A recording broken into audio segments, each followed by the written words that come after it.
Ducey. Thank you very much, Mr Speaker. It's an honour and pleasure to rise in support of the Residential Tenancies Amendment Bill at its first reading. I'd just like to acknowledge the hard-working Minister and also Select Committee Chair Alfred Naro, and looking forward to this bill passing through the first reading into the Select Committee, and just acknowledging the pragmatic response we're getting across from the whole House at the moment.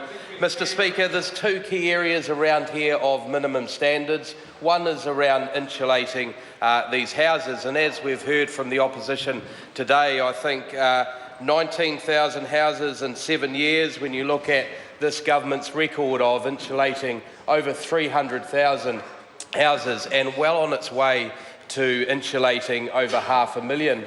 I had the Community Energy Action volunteer group in my electoral office just recently, Mr Speaker, and they're outlining very clear correlation of Canterbury District Health Board data of accident and emergency, people presenting with respiratory illnesses, bronchitis and asthma, and how going into these houses and insulating them can have such a positive effect on these tenants and avoid people accessing hospitals and accidents and emergencies. So just to acknowledge the work of the government in this space, supporting vulnerable New Zealanders. I suppose when I had a brief count up this morning of 118 first readings passed by this government this year, when you look at the theme running through all those first readings, it's around supporting hard-working New Zealanders. And that's what this government is standing up for, is hard-working New Zealanders this year, Mr Speaker. And putting in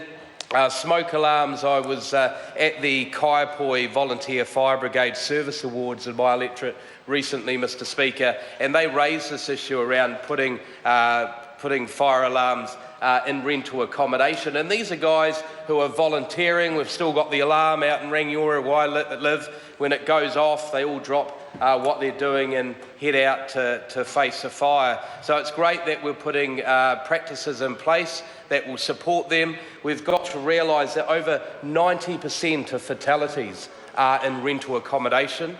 So it's right that we're putting a minimum standard of a smoke alarm in these rental properties, and I commend this bill to the House. Thank you, Mr Speaker.